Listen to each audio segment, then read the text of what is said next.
Welcome back, everyone, to the Oddballs and Outcasts podcast. This is Pranav Shahani, and we are back at the Wave Layer studio. And today I have with me a friend, Vaibhavi Maskerade. She has another name, but that's what I like to call her. And here she is with me. She is a lawyer, she is a musician, and she's a lot more.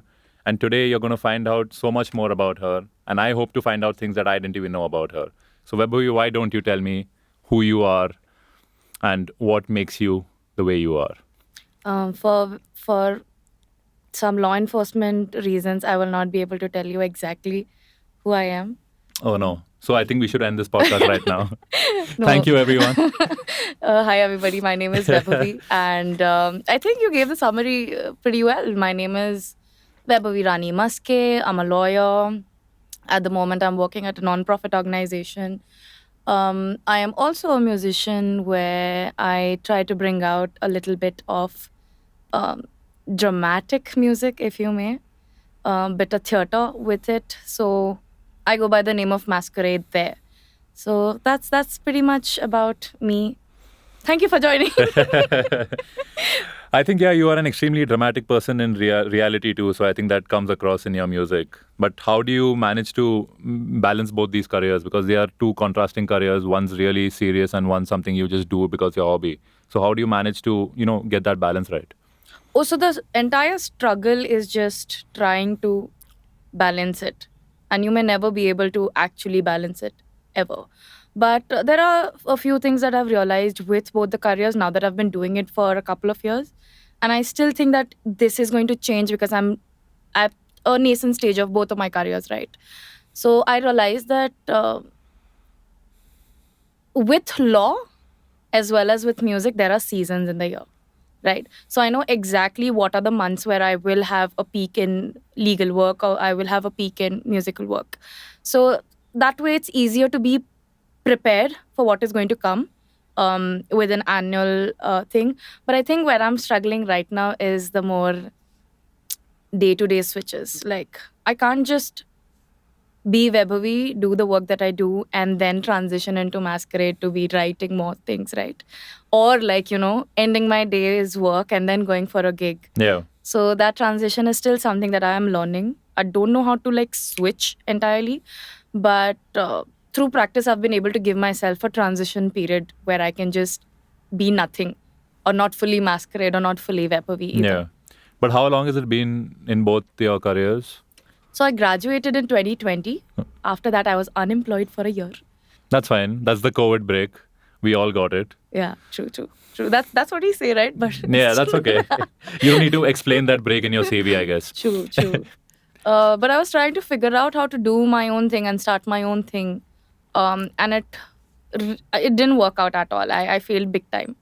So after that, luckily I got into the organization where I'm working right now. But in the meanwhile, there was music that was going on. Yeah. So I would say that Maskerade picked up her career before Vaibhavi did. And then since I had already committed to Maskerade and the music career, and then the organization came in, I had to put forth the condition of, listen, I have two parallel careers to take care of. One is law and one is music. So I will only be able to join the organization if you give me the liberty to do so many things or no work on the weekend or understand that there are going to be peaks for my music career as well. So I think with that, I personally feel currently that I'm only able to do all of this because A, privilege, obviously. Yeah. And second, mostly because I have a very well supported group of people, I would say. With legal work, they understand that there is music and there may be times when on the weekends I will absolutely not be able to do work. And with musicians, they understand that I have legal work, which is why they will adjust the jamming times for me or, adjust the gig times for me and etc. So I think it's a very well understood, very well supported system, which is making me do whatever I want to do. I'm going to have to censor that out now. But that's actually good. And I think your music career, you probably realized that you want to do something in it when you were in Ahmedabad, right? I think that's where it came. Or do you think it came before that?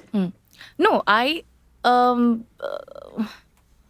would say I took music seriously in Ahmedabad.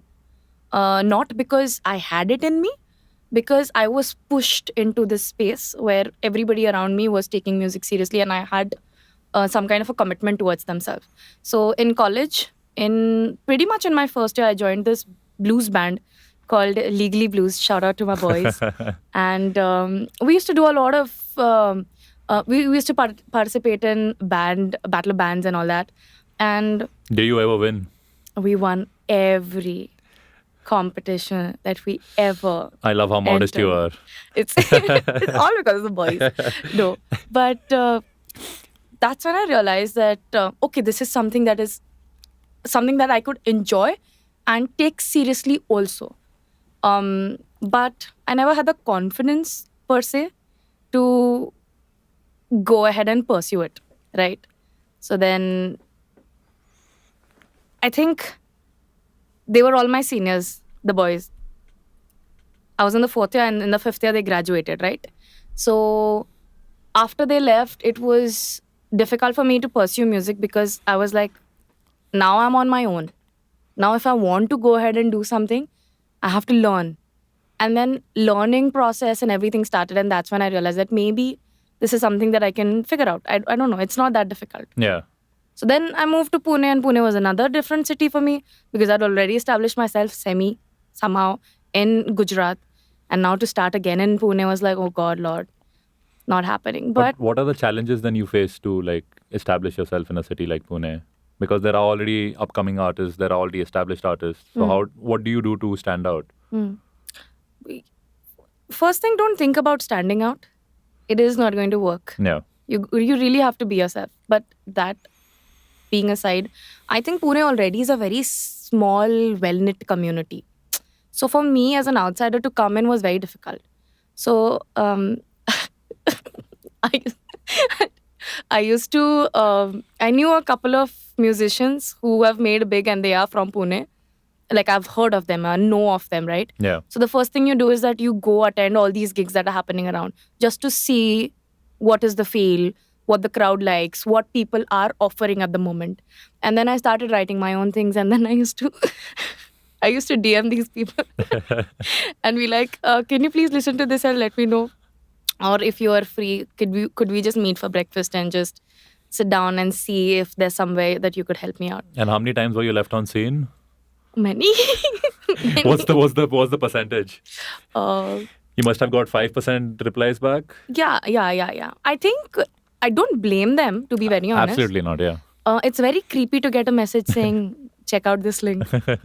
Right? So I understand where they come from as well. But I think I got to know a lot about the market before I could step in properly. Mhm. And also from people who are in the market for a very long time.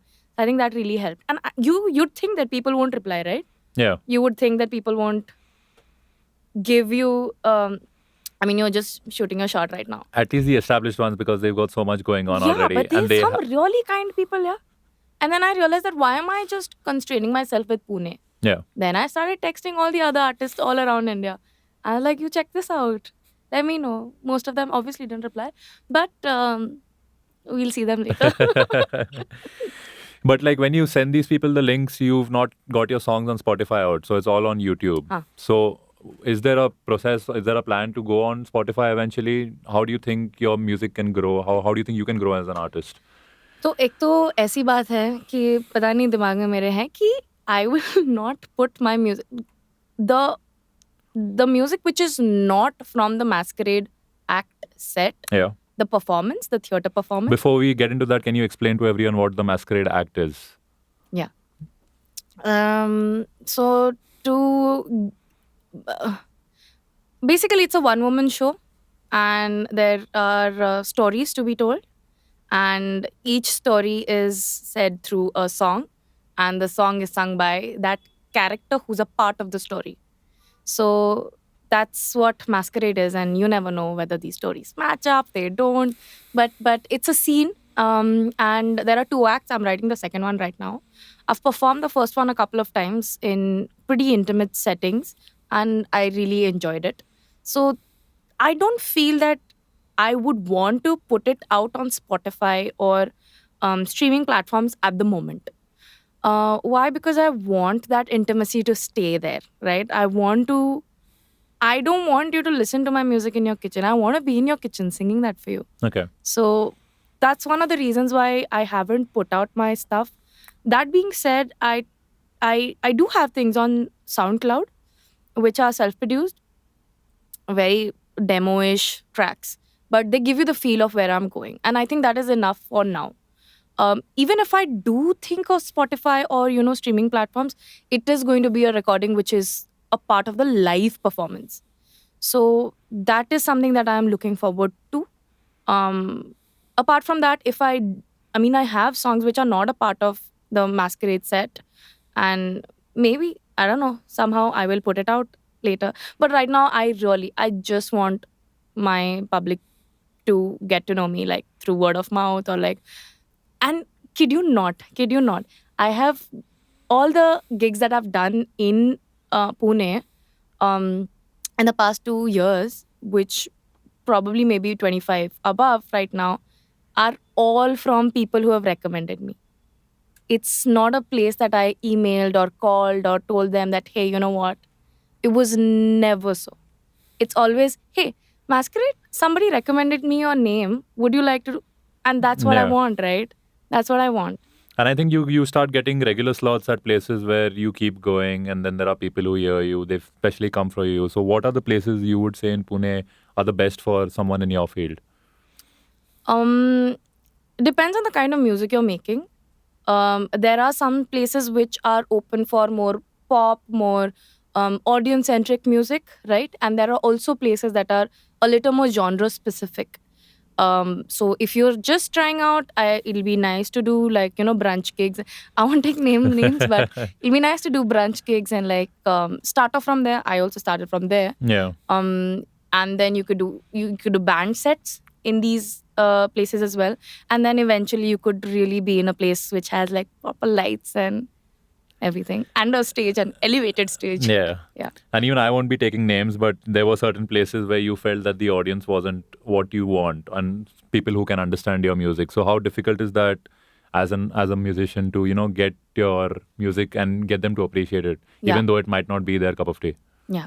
I think I'd just like to call myself out for that. I think I was selling myself out in Okay. those places, right? Mhm. I know that's not my genre. Yeah. I know that is not my audience. I know this is probably not the place that will enjoy my music, but I still went out and did it just so that I could get the commercials for that month. You have a cap, you want to fill it up, Yeah. and you get the money at the end of the day. You may get gigs around the same scene as well, but if you're not comfortable doing that, I would say just don't do it.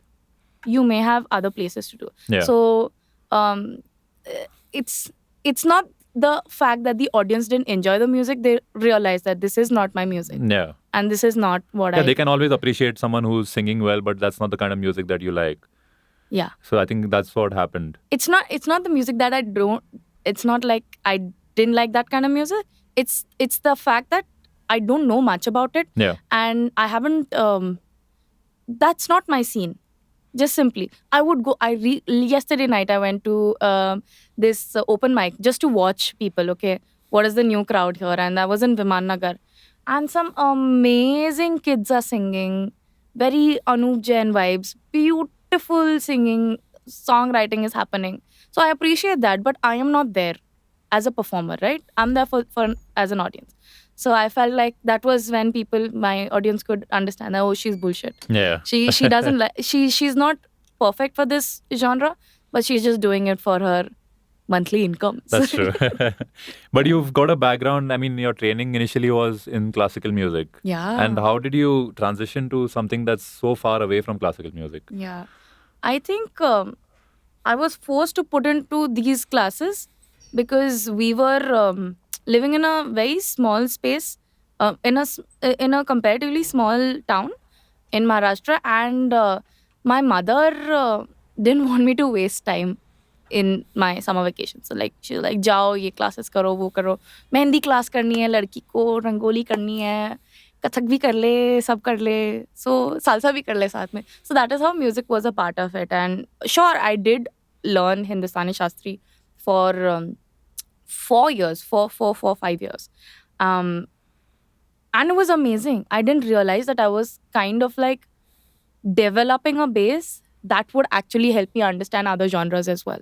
So when I look back, I realized that how difficult it was for me to sit there. But if I ever have a child of my own or adopted of my own, I will necessarily, 100 mandatorily put that kid into all these classes because it's important. And for me, it was like by the time I was in 10th and we moved out, we went to another city. That's when I realized that, oh, maybe this is not my scene. Maybe I would like to. And I was more of in the space that I don't want to do what you're telling me. Yeah. I would explore for myself. I'll realize for myself. And that's how I realized that pop is a thing. And then I got into pop. And then college happened, and college forced me, my band forced me to blues. They're like, listen to more blues. You may really like it. You got the voice for it. And that's how I think I feel like if I've ever done anything in life, Of course you have. it is because of forcing me into all these spaces. Now that I'm realizing, it's always, I never took an initiative. Someone put me into it. Now I have to do it. So it's basically getting out of your comfort zone. It's an overused cliche, but it's actually helped you, right? Yeah. Because you are comfortable doing what you are, and then Yeah. someone pushes you into something new. Yeah. So that's really nice. And that's maybe Thank you, mommy. that's helped you find your niche as well. Yeah. But when you say Hindustan classical, apart from the technical aspect of it, what else have you gained? Like, do you think it's made you more confident as a person? What are the other things it's taught you that are apart from music but have helped you in your music career? Yeah. I think understanding a basic structure and understanding that every song comes from a place of a typical structure, if I may, explain to you in layman language. Because what we usually do is that we learn everything about music and then put it in one song. But what I could understand from Hindustani Shastri was that you may just want to learn so much for this song and just practice so much for this particular piece of music. And I know it doesn't make sense to you right now I'm understanding a bit of it, yeah. from the way you're doing this, but it makes you understand that you don't have to do everything all the time. Yeah. So that's actually important, Yeah. right? That's another life lesson that you've learned. Mm. And when it comes to your voice, I think anyone who doesn't see you, they're not going to say you sound Indian. And I think that's a compliment to you because you've managed to pick those kind of notes perfectly. Or what would you say? Like, why do you think that's the case? Because I've made a few of my friends listen to you, and none of them believe that you're from here. So how do you manage to, That sucks because I am from here and I sound very Indian. while talking you do, but while singing you don't at all. Even when you're singing Hindi, you have a certain Western vibe to your singing. Why do you think that's there? I'm not saying it's a bad thing. I'm just asking you, why do you think that's there? I think it's 100% because I've copied so many artists for so long. Oh, And so you- you're basically a fake. I am the Maskerade. What am I telling you? I'm not what Now I tell I you see I it. am. Now I see it. Yeah, but that is true. That is true. You have to follow a certain, and till a point I used to hate this compliment of, oh, you sound like so and so singer. I used to be like, I'm trying my best to sound like myself. Yeah. And the fact is that I am made up of all these artists that I've grown up listening and imitating to. That is the only way that I learned blues and jazz, because I didn't learn it, like I didn't train in it, right? Yeah. So for me, it's just imitating a song, imitating a singer, imitating a style. And I think that's how it's transcended. But if you look at the contemporary scene right now with indie music, I would say that everybody is almost sounding like they traditionally don't in the Indian sense, but they are Indian, and that is Indian music. So, for example, Pratik Kuhad, he's brilliant, Yeah. brilliant singer-songwriter, and sure, he has his style, his niche. There's Anushka Maske. She's got her own niche as well. So I think everybody has their own niche right now, and I think it's high time we call it Indian. That's true. It'll be fun. But who do you think were your early inspirations? And you said that people said you sound like a certain artist. So who are these artists? And was that a conscious effort? Do you listen a lot to them? What's brought about? Like, would you say you have some favorite songs or favorite artists that you kept listening to at a certain point, and that probably developed the way you sing basically. Yeah. So I think I would not be able to go ahead in my life without giving credits to Miley Cyrus for all the work that she's done for me. No, but yeah, that's how I figured out that genre, like from the way you watch it in TV, the way you watch it in TV shows. So um, my initial inspiration would be Rihanna and Beyonce, and Rihanna because of the style that she has. Then there's Shakira because she's got her own unique vibrato style as well. And then there was Beyonce who's got like an insane range, right? So I tried my best to do what they were trying to do. Yeah. But then gradually, when I went to college, I tried to listen to more of blues, and that's when Janis Joplin and Beth Hart and Joss Stone and Eartha Kitt and Aretha Franklin and all these amazing women came into my life. So then I was trying to pick bits and pieces, and it was like, how would my voice sound like? So that was the procedure. And how did you go from just being an appreciator of good music to actually wanting to make something of your own, to start writing? Where do you think that came from? Like most of us, we listen to music and we enjoy it. We are driving, we enjoy, we are working out, we just listen to the music. But where do you think that change came in you, that you felt that maybe I can make a difference, I can do something that's not there already out there? Do you think that ever came to you, or it was just something that was there throughout? No, that was never the point, and that still isn't for me. Um, why did I start writing? That's a good question. I had promised myself that since I've picked up on an instrument, and so with me is that every time I sing a cover, also I would try to make it a little more of my version of it, right? So that creativity part was always there because constantly trying to prove you're good enough, right? Yeah. So that was there, but I think I remember this. I had promised myself that I want to be able to write a song, my first song, at the age of 21, and I did it. And that was just a challenge that I gave through to myself. I was like, let's see what you can do, girl. But now that song is a very crucial part of Maskerade. And that was the beginning of Maskerade and the inception of the concept of Maskerade itself as well. So I don't know where this writing is coming from, but we will find one day. We will find. But how do you go about your writing? Like, is there a topic that suddenly comes to your mind and you feel you want to express more about it? Or how can you come up with lyrics that are so distinct, but they also, as a whole, they make sense? Because there are different ideas you're bouncing off yourself all the time whenever you're thinking of something. Like, is it a conscious effort, or is it just something that whenever it comes to you, just make a note of it and then you go into your space and then that's where you start working on it? So initially, when I started, it was initially when I started, it was a go with the flow because you've just opened a tap Yeah. that you never knew this is something you could do, right? And with that, everything you see, everything around you is just creative content for you as a writer. So I remember I used to go out with Yuganti and Sonia, and I would always Shout out to Yuganti and Sonia. shout out to you girls. And I used to carry my ukulele everywhere because I was scared that what if I get an idea and I can't translate it into music and I miss that opportunity.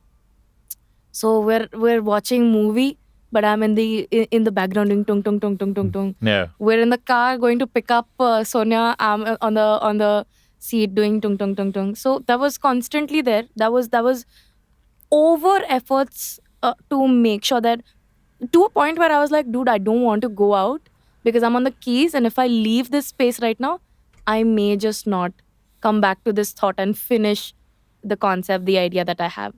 And it's not always good stuff. It's just pouring. It's just pouring. Yeah. But then I realized that this is gonna drain. This will lead to a proper, what do you call it? Drain out, creative drain out. So then I was like, okay, fine. I must take a step back, and now I've made it a routine. Now it's not, obviously it is definitely flowing when the emotions are high, And when I do realize that, oh, I'm in the rickshaw, there's something new something I want to write, great. That is there, but you need to pick it up as well. Yeah. And that happens on scheduled times. So I would like to say that now I have a space where I sit with the conscious thought of creating something, and then I pick up from all these bits and pieces that are around. So there are songs which can be written in like a week or so, and then there are songs which I am still trying to finish. It's been 2 years now, so that's constantly going to be there, I feel. And you work on multiple songs at a time. Yeah, you can't survive otherwise. So how do you not get intertwined in the ideas sometimes, where if it's two distinct songs? Do you feel that sometimes this goes here? I'm just asking you as a layman. That's the beauty, Pranav. That's the beauty. If you try to put everything into a box and you're like, okay, this song with this emotion, with this character, that is it. But try to make, I mean, at the end of the day, the characters are going to match, Yeah. are going to speak to each other, are going to meet each other some at some point of time, right? So keep that door open. That's what I do. I keep that door open creatively also, because I need to write a story that links, right? Yeah. So that is always there. And at the end of the day, you realize that sometimes the things that, like right now, I'm writing something and I will put it on Instagram today or tomorrow, but I'll let you know.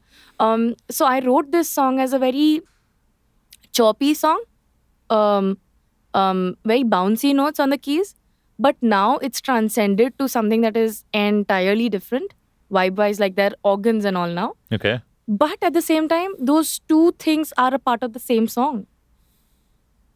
So the bouncy keys as well as the organs both go together now. So that's why you keep the cap open. The more you restrict yourself with, oh, this is how it is supposed to be, this is how it's going to go, then it's not going to work out. Yeah, and I think you won't even have fun if it's that way, right? You Yeah. like you are quite an imaginative and creative person. You just like being everywhere. You like your head going in different places, and I think that's very good. Do you think that that's helped your writing over the years? You think it's become more mature? Like, would you say the tone of your writing has changed over the years based on your life experiences and also your law career? Do you think that's having an impact on it? Not based on life experiences per se, but sure, it's with Maskerade, it's almost like it's like a piece that gets more and more concrete the more you perform it, right? If you've performed it once, you know exactly how it's going. The second time you perform, you realize that, okay, these are the ways in which I can, like, maximize the effect but minimize the effort, right? Make it a smooth transition. So sure, by performing, by audience feedback, it does get better. But the writing process now is trying to, like I told you, I am reading more in order to understand how to write better. It's not just coming from an emotional, overwhelming state of mind. Right now, I will write, and if the emotional overwhelming state comes, it comes through it. But the writing is constant. So these are things, and also schedule and routine. It's so important, Shani. Yeah. So important. Like, there are days that you're gonna write nothing. I mean, there is no creativity. But if I just write something, just one pager, about the most random ass thing, I will do it. And that's something that I didn't have earlier. Earlier, when I was writing, it was just like, okay, there's like a light bulb chala hai, ab likhenge. Yeah. But now I have so much content that I can mix match things because I write constantly. That's there. And I'm reading more about writing well as well. So Yeah, we'll get to your reading later because you do read a lot of interesting things, which I really want to talk about. But yeah, I was make me sound smart. But back to the writing thing, like, what do you think of people who hire writers, like ghostwriters and all that? Would you ever want to do that, or do you think that that takes away from the authenticity of what makes you who you are? I think each to its own, right?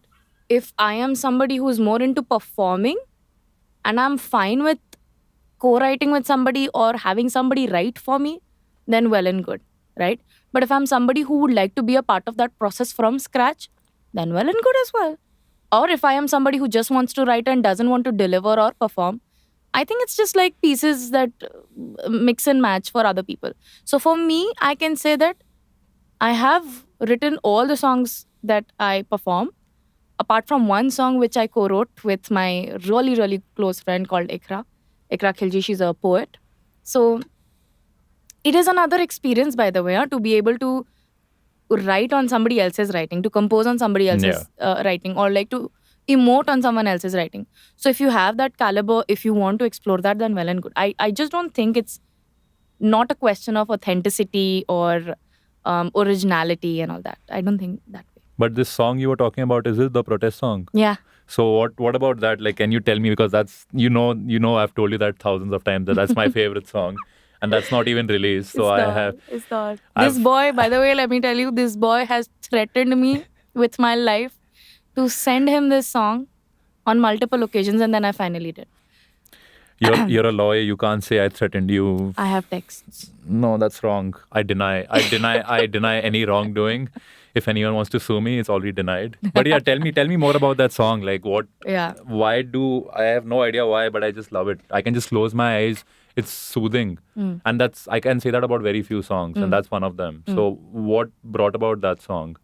Because there are a lot of emotions in it. There's a lot of history behind it. There's a lot of sensationalism behind it. So, what do you think? Yeah. So the protest song, as you may understand, is a very very politically driven song, and Ikra herself is a political poet as well. So her and I, we are classmates from law school, and now she is full-fledged poet. All these lawyers are becoming poets and musicians these days. Something's going on, no, in law school. Anyway, but we always had the dream of collaborating in some space, but it just didn't happen.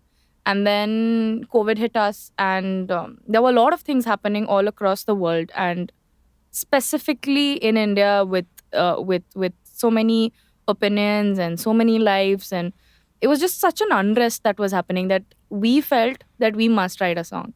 I really wanted to write a song, but I don't have the. So my process is coming with music first and then writing, because that's easier for me. But if you give me the lyrics and then you're like, okay, write on this, Vaibhavi doesn't know. Right? Okay. So that was difficult for me, but she's written it so beautifully, and it's so sad that it's not out. Probably that's something that should be out. Yeah. And I've been dreaming about it, but we'll speak about that some other time. But the process of the song was, I'll make you listen to the first draft also. It was so bad. It was so bad. Then with multiple efforts, with very conscious efforts of, no, we will figure it out. It's a problem, right? At the end of the day, you need to find a solution for it. So you come up with different steps, you come up with different ideas, perspectives. But I think what clicked with the song was the fact that I produced it. So it was sounding very dry as is on the keys, and that was the problem, which I realized later. But the moment I produced it, the moment I gave it a little more character, because that was needed. It is a song of, unrest, and you will realize also. So there is another musician who I sent this song to, just to review, and he's pretty famous. He's doing very good. His band is amazing, based out of Pune only. And he told me this thing. He's like, your chorus is not resolving. Like, there's something called as resolving the note, right? Where it starts and ends somewhere where you feel peace. And in my song, it's not resolving. And he said that you should change it, because people like to listen to songs that resolve easily. And that was a good thing for me, because although his feedback was pretty accurate, I just wanted to keep it unresolved. Yeah. And with production, and then I used her voice, because she writes in Urdu, पर ये गाना उसने English में लिखा. तो फिर I was like, कुछ तो match नहीं कर रहा, कुछ तो incomplete है. And I really, really wanted her voice on the song. So then that song with her voice, it starts with an Urdu writing that she's reciting. And then the song starts, and then it builds up, and then it ends. So that's how it is with the song. People will not understand because they haven't heard it. You will. So that's a sign basically that you have to release it now. Yeah. And when you make these songs, when you come up with your lyrics and all that, do you ever think that maybe I'll release it with a music video? Do you have those kind of things in mind? Like, you tell me that you see characters, you see all of that. So do you think that will come across well if it's done in a music video as well? To be very honest, Shani, again, music video is not something that has been on my mind. Why? Because the live is what you should come for. for me, what the music video, what the any video that comes out will be a part of the live performance. Yeah. So that's where I am constrained right now with my imagination. Maybe someday I will come up with the idea of, oh, shooting this in a space in an area will be nice. But right now, all I'm thinking about is, okay, when Maskerade performs live, what kind of a background will she have? What lights will she have? What are the elements that she can use? How will she, produce the set? So these are the ideas that I have. Not much for music videos. Not much for music videos. And you've been doing this for a while now. So from your first live performance to your most recent one, what is the sort of growth that you've seen? Because I remember coming earlier and I remember coming very recently, and there's been a lot of Hey, you came difference. for my first performance. I have, yeah. You remember, right? I've been your fan since day one. Only because I paid. So one day once you become big, you need to recognize that it was because of people like me. We need the credit. We deserve it. You know that. Stop rolling your eyes. Okay. Just give me the credit. Yes, I will. Yeah. So tell me, like you've obviously it's helped you interact with people a lot better. I see that happening even after your gigs and all that. They feel like they are coming to a friend performing in the garden, and that's It is what a friend. and that is what you wanted, right? So what else have you felt that has changed? I think from my first performance, I have understood I've understood the fun side of technical elements, right?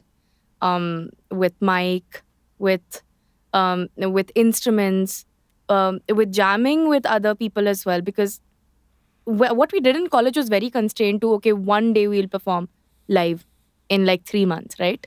But with gigging and all, it gives you an opportunity to learn a little more, and that's something that I really really enjoyed. Apart from that, obviously, um, I have I'm going to use the word, I have this community of friends who literally pick me up from my house for my gig, drop me, watch me perform, eat stuff with me, and then go drop me home again. So like I don't think people have that opportunity of people who come to watch you perform are also picking you up and sitting with you and chilling with you and calling you for their Christmas party and all that. Yeah. So I really enjoyed. I did not see this coming because in my head I was like, okay, fine, Vaibhavi, I am very focused with my career.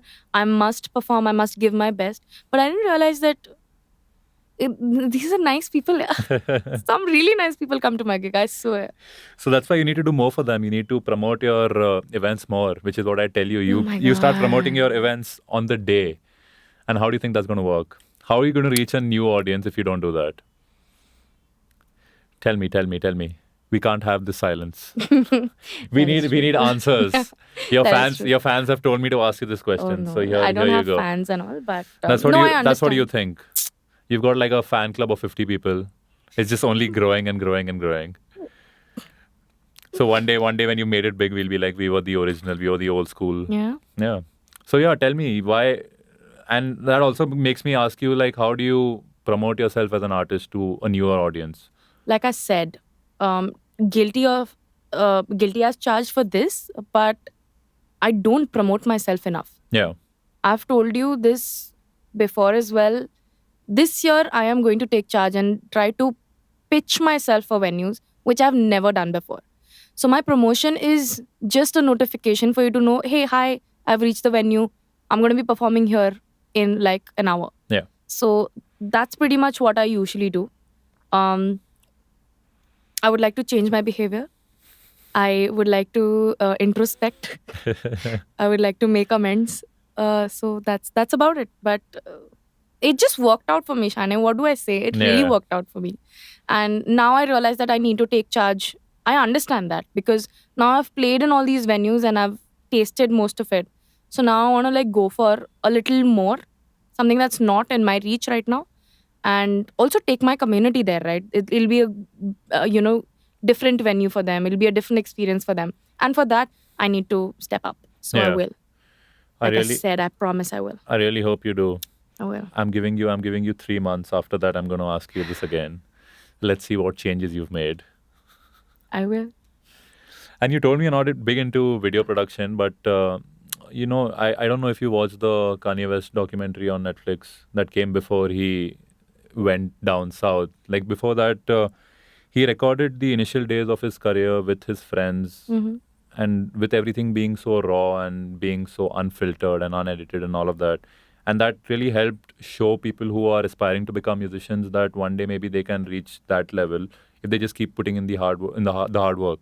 So has that ever come in your mind that maybe behind the scenes you do more recording, you put out bits of clips to your followers or something, saying this is what's going on behind, please join us, there's a mic check and all that? Do you feel that in that way not only will you interact better with your audience, but it's also making you more accessible? Like they won't see you as someone who is just on stage performing. They'll see, okay, she's putting in the hard work behind the scenes, which they are probably not aware of. So do you think that that's something you would like to do? No. Wow, okay, that's brutal. I've not gone that far. I'm telling you, Shane. I don't. Even when Kanye did it, he wasn't that far. He I don't just see. started it off. It doesn't feel like me for this moment. Okay, you feel that just being quiet about it and just showing everyone the end product is the way to go as of now. Mm. Is that what you feel though? Mm. Because we've had this discussion before off air, and you've said that you will deliberate about it. Mm. Are you? Are you not? Mm. That's all it's gonna be. I understand what you're saying. If you're speaking about having clips of the way that the work works, it is already happening. My songs never just finish. Yeah. Most of my friends listen to like 3-4 versions of it. So if that is something that you're saying, that is definitely being documented through the eyes of my beloved friends. But now I am also, should I say this or not? I'm also risking on coming on Discord a little more. That was something that I started during pandemic Yeah. because I felt like the community was good. But I never, not yet, I have never promoted my music on Discord. The only reason that I have my Discord server and I have these sessions is so that we could come together and listen to other musicians, especially watch other musicians' documentaries and all that. And specifically in India, right? Because there's some who are doing exactly what you're saying. Yeah. So we watch it, we enjoy it, but I have never come to the thought of doing that right now. So who are these Indian musicians you're talking about whose journey you've been following, and what have you learned from them? A lot of things, do's and don'ts. Some are really nice. Some are my friends from. There's this one person who's called Shashwat Bulusu, who was in Baroda when I was in Gandhinagar, and I have that fan moment with him because I'm like, oh, I saw you perform at my college, and I heard his songs before they would come out on Spotify because he would share it with us, right? Or he would share a clip of his live performance and say that don't share it with other people. I don't these are songs that are in process of coming out. So I see his process of what he was with his raw acoustic set and now where he is with his well produced set, and he's based out of Delhi if I'm not wrong. Right now has a record label and doing brilliant things. So it's nice to see that journey. I don't know what the question was. The question was, who are the artists that have really inspired you, and what all have you learned from them? So this guy, you're saying this is what he's done. So what have you learned from his journey? Like, what are the To document your things well. okay? So then people remember and see the curve. Definitely, yeah. But what are the mistakes? Not just in him, but in any other people in their early days that you would firstly avoid yourself and also recommend it for the next gen to. See, I am nobody to say anything to anybody else. To next gen, to gen before, to my gen. I'm sure there must be people But- looking up to you, right? But I love how modest you are. Yeah. But I think, personally speaking, what did not and does not and is not something that you should chase either is quick results.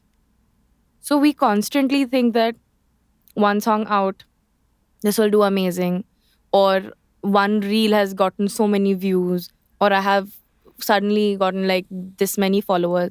And I understand for content creators, this is how you measure how successful you've been. But at the same time, I think have a long-term plan of where do you see yourself in the next 3 to 5 years with deliverables. And I started doing that with myself every year because I had to write down things and constantly keep learning new things. I think that's another big yes to do. And third thing is that learn to save money properly. Like it's very easy to go ahead and make rash um, decisions and spend the money that you have at the moment. But it's very easy to not have it in the next 6 7 months also. Like it's very, the industry is such that the money comes and goes as quickly as possible. Yeah. So sustain yourself. It's okay if you don't go out drinking every week. It's all right. If you really want to spend money in more valuable things. If you want to buy a setup, but also be able to use the setup and make the best use of it, right? Don't just buy something thinking that I will use it someday. No. Try it out, test it out, go ahead with your friends, speak to people who already have things like these, and then make that purchase. And then make sure that you use it as well.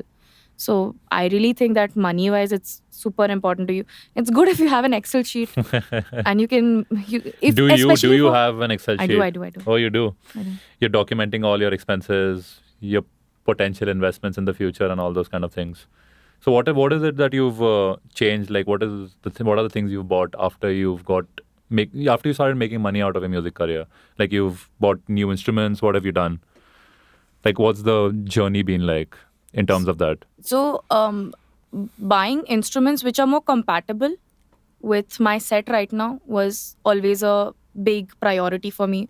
So I bought a ukulele, which earlier was like a semi, now is like a better version of it. I also want to be, since I am a one woman show, right? I want to be able to show you more layers of music. So I have a kazoo to go with the music as well that I play. Then I have a tambourine, small instruments that make my song sound whole when it comes together. Another thing is that I was gonna say something. Shout out to my brother who bought me laptop for production. So that's also there. No, but my point is that I wanted to buy a vocal harmonizer for so long because I really wanted it as a vocalist doing gigs. You want something that accentuates your voice, accentuates the experience of listening to a person. So I really wanted to buy a harmonizer, and I bought it recently. So that's something I'm very very happy about as well. So I'm now also, I have a few things in my mind that I know that I want to buy. I need to buy a new set of microphone for the production that I do at home. So small things that I'm looking forward to, Yeah. but I don't know. I don't think I can buy it right now. Like day before yesterday. Yeah, day before yesterday, I had my Discord session and someone suggested me a microphone that they use. So that's how you get to know as well, like who's using what is the best equipment to use. So you as a musician are always constantly going to be in a space where you have to upgrade Yeah. yourself, right? With the instruments that you use, with the softwares that you use. So keep that in mind and then make those purchases. So it's good to like buy materialistic things, Yeah. which are not musically inclined, but also I think like save up. Yeah. But that's even this is like it's a materialistic thing, but it's helping you with your career, Yeah, right? So it might look glamorous and all that, but some way you're learning something new. Yeah. And do you ever see yourself on stage performing with a band that's not just artists that you're getting from here and there, but a band that you've established? Do you see yourself? I definitely want an ensemble of my own. And that has to come with Maskerade. But I don't have the capacity right now Mhm. to get people on stage. And those are going to be characters then, right? Yeah. Because they're a part of the act. So I have everything in my mind. I do have a general idea of how it'll go. But not right now. In the near future, something. Near future. And you're big into manifestations. Oh, Lord. You knew we were going to talk about this. Talk to me about the importance of it, because I think whenever we meet, that's one thing you always mention. And that's something that's helped get you through a lot of tough times as well. So tell me, what is the power of your manifestations and why do you put so much importance on it? See, I think what I say becomes reality. Okay? For good and for bad. Which is why I've been taking charge of what I say, how I think. Because if you think about it,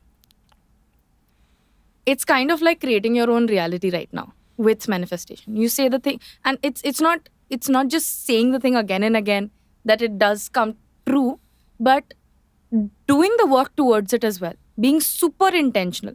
I was not that when I started with music initially. I was like, oh ho, music आ गया है, inspiration आ गई, गाना लिख दिया है, friend को भेज दिया है, compliment आ गया है. That was where I was. But now I really intentionally sit down with the character and think and go about it. And I don't think, I don't know why would you bring manifestation into the conversation? You knew you were going to talk about it. Yeah. It's being mindful and being preoccupied with the idea that you are going to live a good life. And I am living a good life. And Absolutely. life is super easy for me because everything just comes towards me. And I make the best use of it as well. It's not just opportunity given to you. It's also taking it and making something out of it. So that's what it is. But I also manifest a lot of bad things sometimes because I think, I'm telling you, what I think comes into reality, and that's like a necessity evil or whatever you may say. But isn't that you're just preparing for the worst? That doesn't mean you're manifesting it, right? You're No, just... I do. I'll tell you one thing, okay? Okay. Only if your audience doesn't go around telling other people about it. Yeah, this is But- not going to go anywhere. It's just on the internet. Who looks at the internet anyway? So I was in Bombay and I was traveling from Gurgaon to Juhu, and on the local, okay. And my friend Yuganti was with me, and Yuganti's like, "Yeah, come, yeah. There's never a ticket collector and all that. Chal, you can do it. You don't have to buy a ticket." I was like, "ठीक है, no worries." She already has a pass. She's like, "You sit with me." I was like, "Okay." The entire constantly in the back of my head, I'm like, "This is the day that a TC will come, and I will get caught, right?" And we went very smooth. Sat on the train. I'm like 2 stations away from my destination, and पीछे से भी, "Hello, ticket दिखाओ." There's this voice that comes. I look at Yuganti, and the whole time I am only speaking about Yuganti. I have a very strong feeling that I will get caught today. I will. And obviously, I didn't get caught because I was so preoccupied with that thought. But it did happen. It manifested. What I was thinking became reality and came biting my behind. But So that's the thing, the good and bad. The good and the bad, so But be you careful. take it. But you take it, right? You'll still take it. yeah, Because that's what makes you who you are. I think that's one word I would use to describe you, a manifester. I know it sounds corny, but that's who you are. And you also have been doing a lot of meditation and a lot of yoga. You've been working out a lot. That's really helped you balance it all out, right? Like one stressful job, then a second stressful thing. This is like something that's a calming influence in your life. Would you say it is, or I think it's become more of like second nature to you now. Initially, you needed to be pushed, which I'm glad that I did, especially for your gym. But yeah, so tell me about why it's so important for people to make time out from their busy schedule to do something that's helpful for their health, not just their physical health, but their mental health as well. like, so you do you, okay? I am nobody to tell people to do things, and life will change for them. Because I'll tell you one thing, Shani, I come from a very privileged place right now. I am living with my parents. Everything is taken care of for me. Although I'm not earning as much as I should, and I understand that gap is there. It's somehow just resolved for me because of my financial status and my parents and everything. So I would say that I have the opportunity to pursue all these things, which is why I want to do it even more. Yeah. Because I'm constantly thinking that I am in such a good... literally, life is so easy for me. I must make the best out of it. So that's why going to the gym was on our agenda last year. And although I should have started in Jan, it took me till April to actually go and enroll and then start going to the gym. Yeah. Which I am supremely happy about because that's something that I wanted to do. And this year, like we said, we want to swim, right? Yeah. This year's agenda is to be able to swim. So we will probably go ahead and do that maybe next month or something.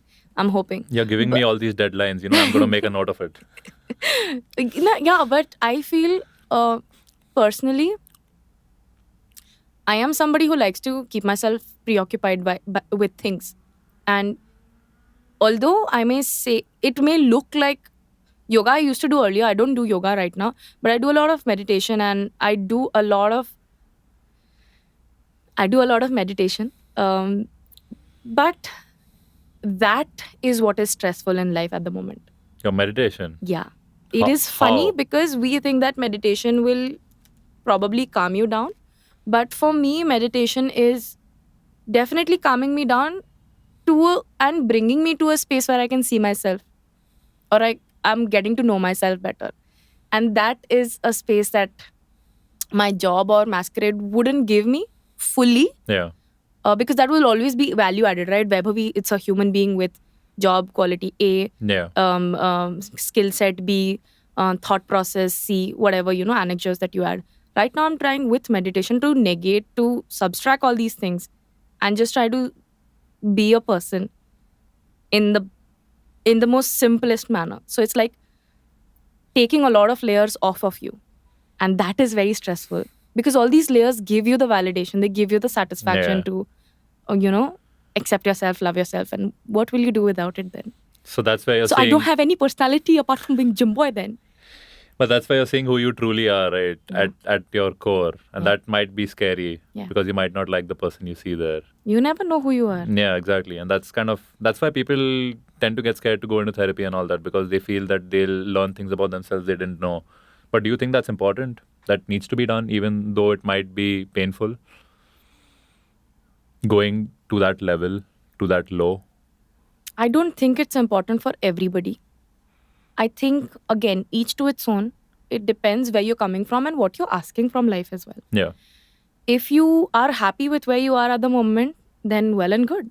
But if you are somebody who's seeking, who's looking for answers, then it's good to try out, and it's all right. It's perfectly all right if this is not your cup of tea. It's perfectly fine.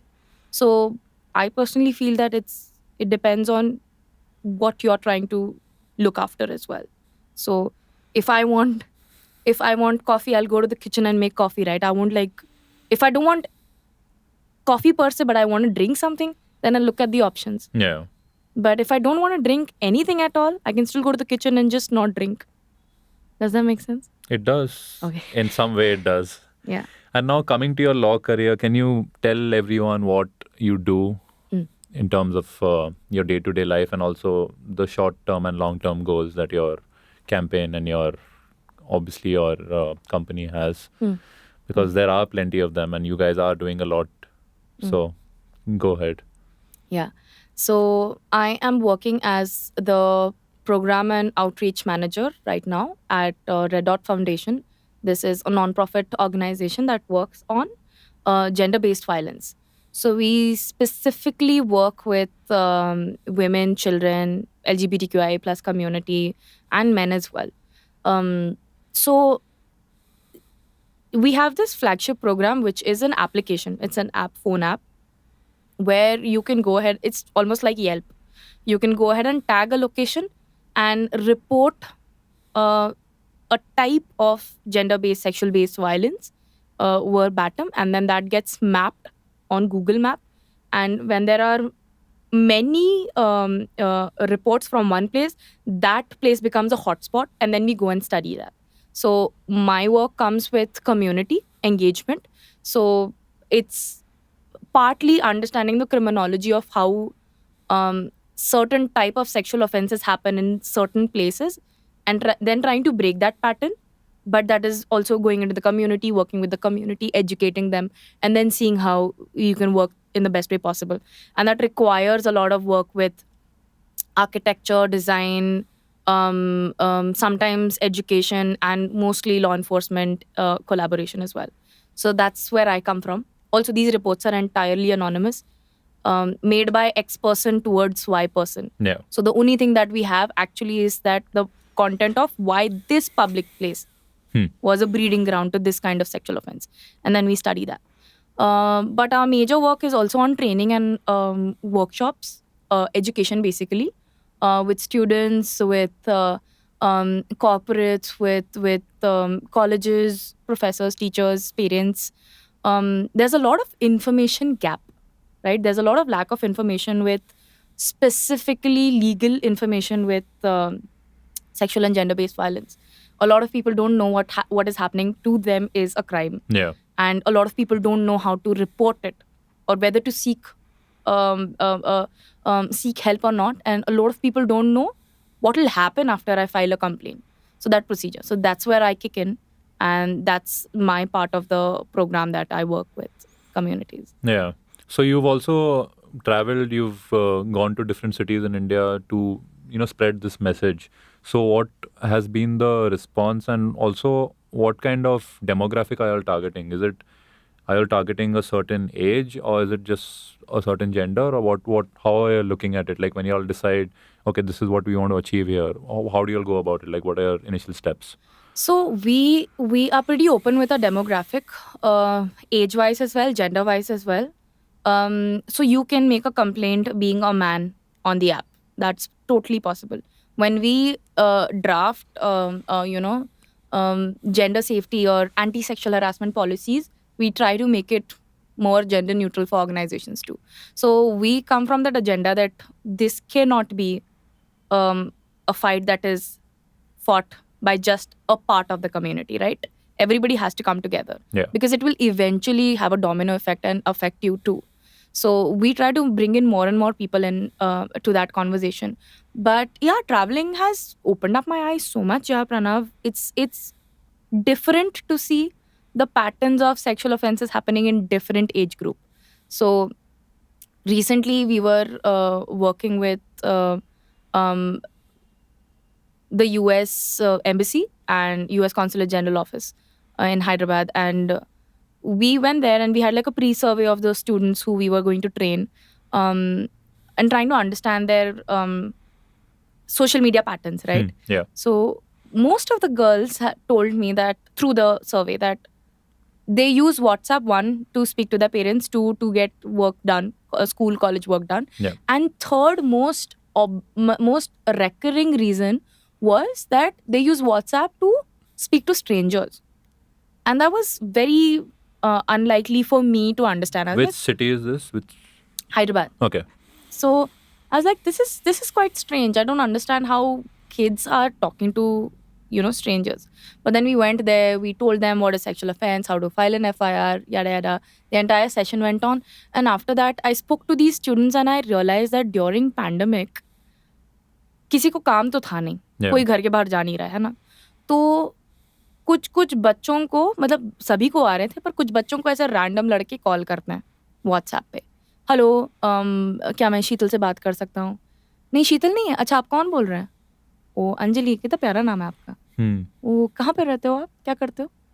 They start this conversation. Yeah. And for girls, anyway, you don't have anything else to do, right? Phone has become your entire, it's like a limb, right? It's like your third hand. So it was so difficult for them to not respond or not be friends with these, because क्या है, phone पे तो क्या ही होगा? Yeah, that's true. Phone पे offense होने वाला offense को मेरे दिल पे तो नहीं छुएगा ना. But that is wrong. These guys were, obviously some of them were sending inappropriate photos and messages to these girls. Some of them didn't like it, but other girls didn't mind it. So then what happened was that there were instances where these men would ask the girl to bring her friends together and have a WhatsApp group, and then everybody would pair up with each other. And then when we went to Nalgonda and we spoke to the IPS officer there at Nalgonda, we realized that a lot of sex trafficking was happening through this. Through a random person texting you, calling you. Yeah. Empathizing with the idea that your parents don't love you and all they want you to do is work and study, and how they support your brother more and you deserve more love. Come to my city, stay with me, I will give you love. And that's when these girls would run out or attempt to, run away and all that stuff. But so it was what I'm trying to say is that through this training, through this project that we had, I could understand how on crimes happening in the cyberspace get translated in physical crimes. And I'm not saying that sex trafficking is really bad and that's when the crime starts. No, even texting somebody or sending them inappropriate photo is obviously a crime. Absolutely. Legally speaking. But that was the impact that it made into my head. I was like, oh, this is real reality check for me with all because this is a very different generation. We didn't have internet on our phone. We had limited text text messages and our phones weren't that savvy. Yeah. So वो तो था ही. But what age is this you're talking about? People at what age? In their high school? Yeah. Wow. Okay. That's rough. And are the cops like aware of it? Are they doing anything? Not high school, 18 above. Okay. But still, I mean, are the cops aware of all this? Are they assisting you all in any way? Yeah. Has Especially- it helped you guys catch anyone? So that's not the space where we work, Shane. We don't work on resolving a individual's crime. Yeah. We work on the projection of the aggregate of what the mass is saying. So we don't have the capacity. It's a very small team. Our intentions at the moment are not to get into litigation or in a space where we work with individual cases, but we work with we work with an accumulation of these cases. So I would say that my study was to understand and educate the girls Yeah. on what is cybercrime and how to stay away from it. But I don't have the capacity to help that one individual who was trying to, run away. Okay. But that if that individual comes to you looking for help and all, then what are the next steps? How do you help them? So even on the application and even with ourselves, we have partner litigation firms that work on these issues, and then we can route them to those organizations, and then they can go ahead and help them out legally as well.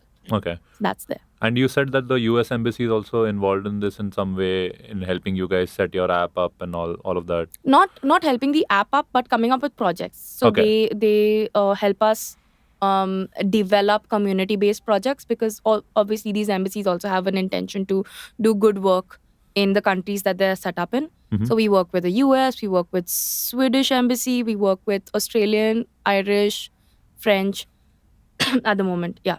Okay. And are any of their representatives coming here to see the picture on the ground? Yeah, of course. Of course, they are a part. They're involved in it through and through. Yeah, उनका पैसा लगा. That's true. So the funding is coming from their governments. Yeah. And what are they gaining out of this? Like, why come to India? How is it benefiting them? So they are already established in India, right? These are embassies that are already there in India.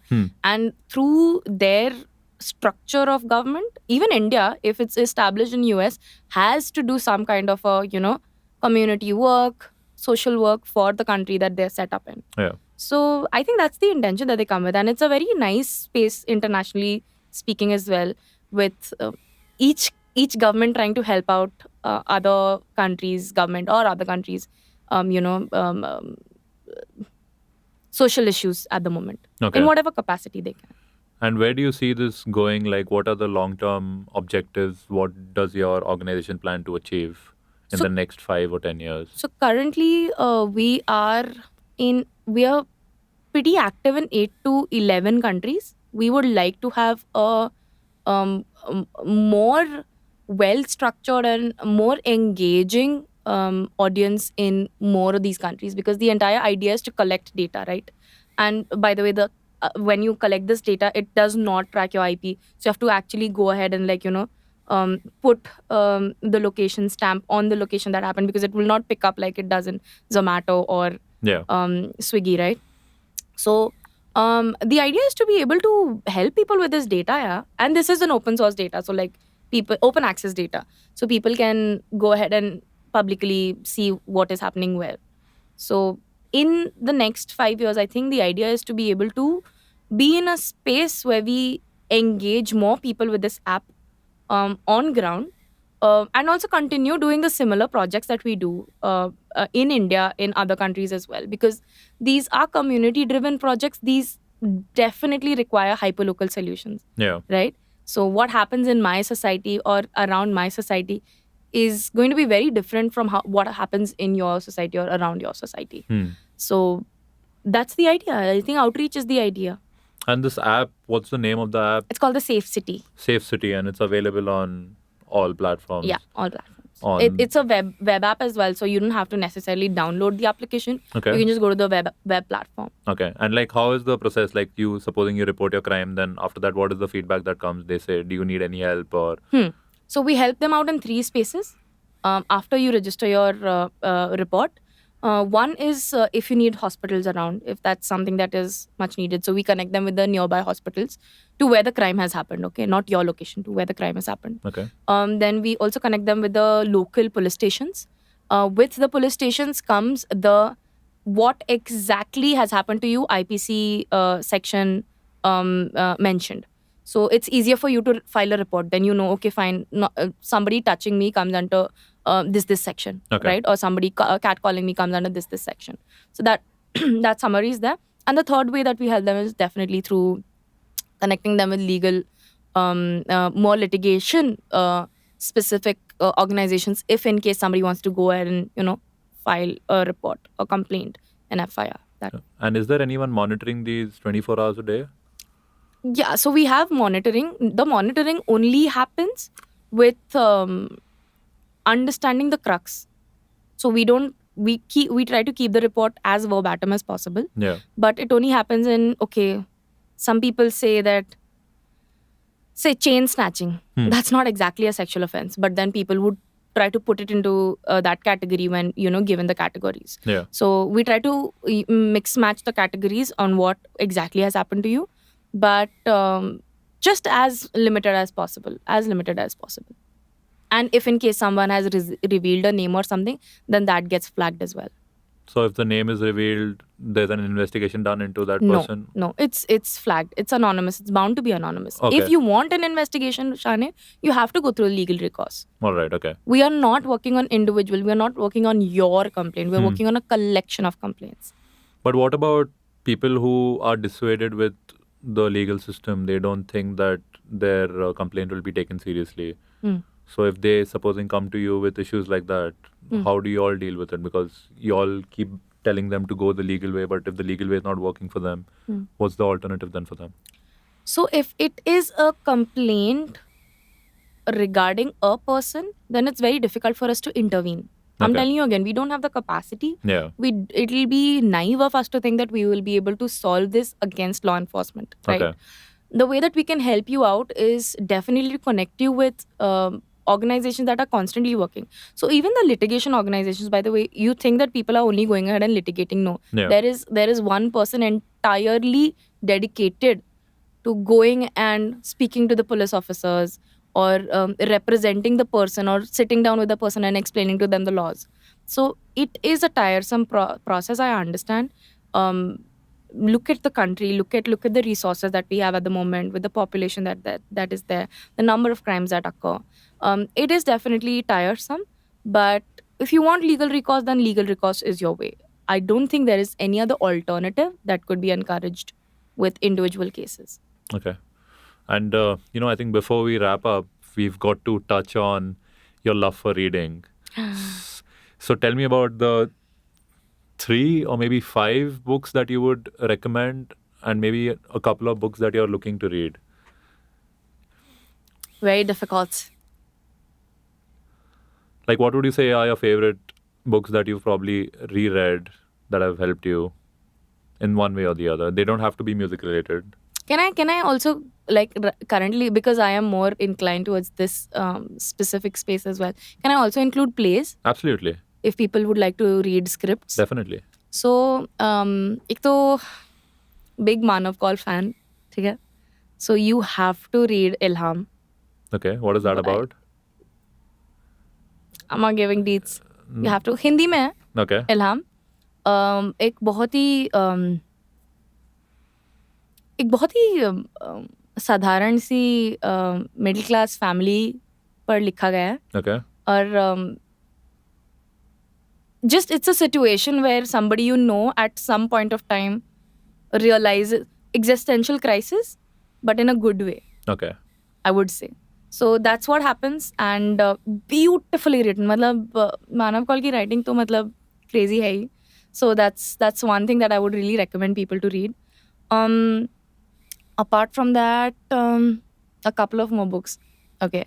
If you are trying to get into or trying to understand more about writing, I think On Writing by Stephen King, that is something that you should really, really read. It's half autobiography and it's half understanding how to become a good writer. Okay. And specifically writer of novels and all. Mhm. But I think it's very, very good to like take in that space as well. Yeah. So do you think that's helped you with your writing as well? Yeah. It has? Yeah, yeah. In what way? It has helped me a lot. It's so easy to understand. It's like sitting with a person and it's like it's like understanding writing through non-theoretical manner.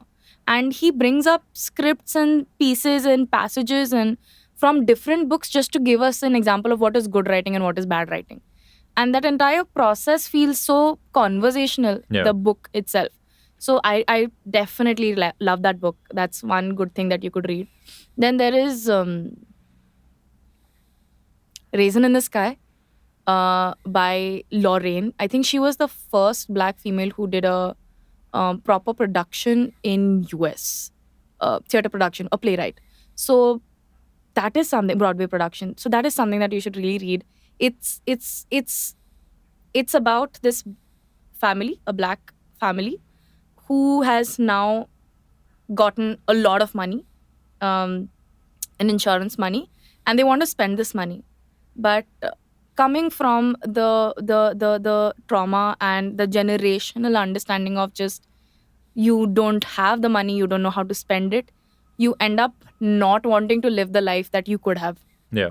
And there is a constant struggle between whether as a person coming from black community with money, now privilege, right, comparatively privilege, whether you should be able to take this money and make something out of it for yourself materialistically, or you should now do something to give back to your community. Yeah. And that's a struggle that I also face a lot. I feel like people coming from marginalized communities will always constantly feel that, am I supposed to grab this opportunity and make something out of it for myself, or should I wait and this is not a space for me and go back into social work and give back to your community? Yeah. So I think that dialogue over there is beautifully given.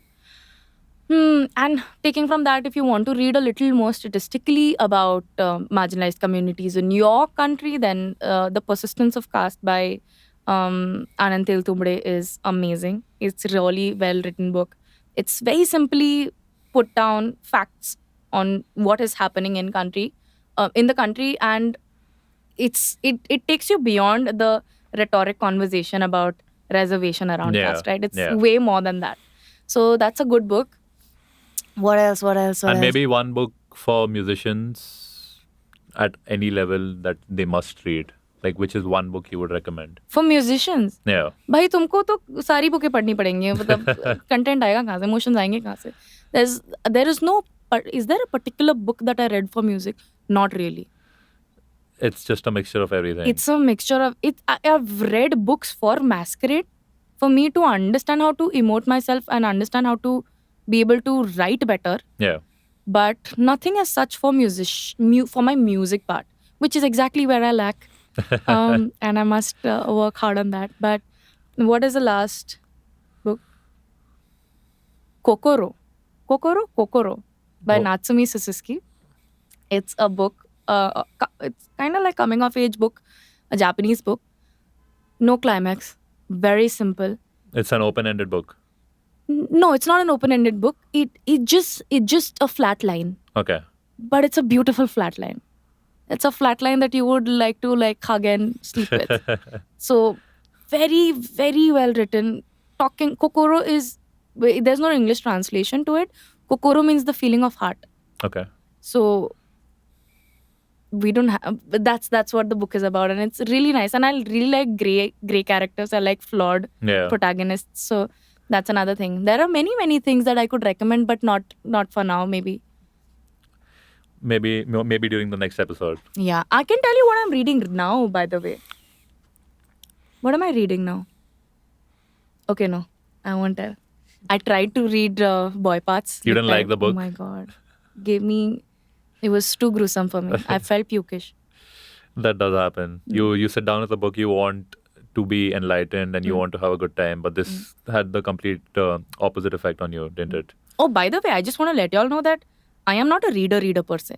So I didn't grow up in a household where we had access to books to read. Yeah. Apart from Champak. So this is just me now gobbling on all the opportunities to read because I just Dancing in the Rain. By? Dancing in the Street for musicians. Let me tell you. Who's written it? I'll tell you. So this book, not just for musicians, but is a book for people who are trying to bring more art-related work for communities. Okay. And how it started through civilizations. So why is it that when we go to caves and see carvings of, primitive humans, we never see them sitting writing down, right? We always see them dancing. Dancing, yeah. So why is that the community always comes together for an aesthetic experiences, art, dancing or like music? Yeah. So that's a great book. Let me just. Who is written by? And I shout out to my best friend who's stolen that book from me. Are you talking about me? Because Bhairavi. I haven't stolen. You haven't. You haven't. Dancing in the street. Fiction, non-fictional, by the way. And how? When was it written? Who is the author? Yeah, I switched off my internet, so I can't see it right now. I'll have a look. Mm. When was it written? Or maybe we'll put it in the comment section. No worries. Yeah, perfect. We can do that. Yeah. And I think that's a good way to end this. So before we wrap it up, why don't you tell everyone where they can find you and also about your organization, their website, once again. So the organization, the website is already on all your app stores, Android as well as iOS. So you can download Safe City from there, or maybe try checking it out on the web app, which is thesafecity.com. And you can also see it on, check it out on Instagram and Twitter as well. We're pretty active there. We have a lot of engaging conversations with experts from the same space. With me as Maskerade, I am on SoundCloud, I am on Instagram, and I am also on Twitter. I'm on Twitter as Blues Vibes, and that's my bot account, so please don't go there. It's random ranting. But And what is your Instagram handle? _ Maskerade. The spelling is different. It's as I speak, it's Maskerade. Can you spell it out? It's MASKE. That's my surname, and RADE together. Perfect. So I think everyone's going to give you a follow and we're going to get you over 2K soon. I have one person left for 2K. Okay, then that's going to happen tonight. But yeah, I think it's been a great evening. Yeah. Thank you for joining me. Yeah. And thanks for everyone for watching and listening. And see you later, guys. Bye-bye. Thank you. So now that you guys have heard where you can find her, please give her a follow on social media and please hit the subscribe button. And I hope to see you guys soon. Thanks everyone for listening. Bye-bye.